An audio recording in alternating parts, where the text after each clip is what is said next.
Thank you. Thank you sa concern nyo, guys. Huwag nyo nang patulan. These are just noises. Minsan may mga ugali yung ibang tao na kapag nakikita nila na nasa spotlight ka, irritable lang sila because for no reason. Alam mo yun, crab mentality lang, ganun. And these people na nag-hate sa akin, they've been here ever since. Andyan yan sa Twitter ever since. These are the same people, no matter what you do, kahit mag-make ka ng amends, bumawi ka, mag-sorry ka, kung may kasalanan ka man, or gumawa ka ng mabuti, they would still be there, the same people hating you no matter what. And the worst thing na nasabi sa akin, nasabi na, and I think ang pinaka-hurtful na na-receive ko sa sarili ko was already said and galing sa akin. So I think wala nang ibang makakapagpatumba sa atin kundi sarili natin. So I'm okay.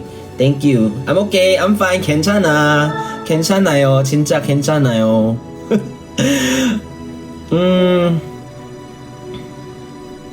Yun. What else? Huwag nyo na i-engage yung ganun. I mean, it's one of the reasons why even sa live, hindi ako pumapatol sa ganyang negativity. Siguro I grew out of it. First time in my whole life kasi na feel ko na, umay na. First time na dati na master ko na yung Art of Deadma. But ngayon, first time ko na feel yung absolute umay. Like, okay, kahit pala anong gawin mo, may mag-hate sa'yo. Minsan patago. Mostly patago. These anonymous accounts. So, yung negativity na yun, na-motivate ako.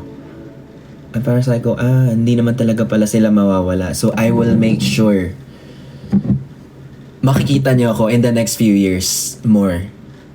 Gagalingan ko mag-work.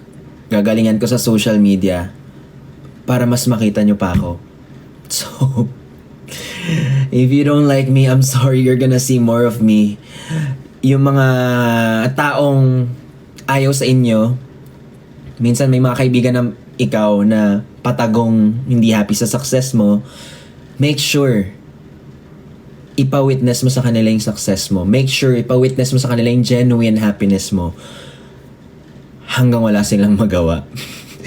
You're not responsible sa pag-handle ng hate ng iba. You're not responsible dahil na-trigger siya sa existence mo.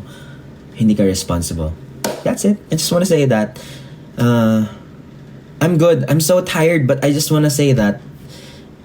Baka kasi akala niya naglulugmok ako. Pagod lang talaga ako, guys. And na-miss ko mag-live. Na-miss ko sila Jenny, sila Perlas, yung mga kasama ko kahapon, na-miss ko na din. So yeah, that's it. Open invite.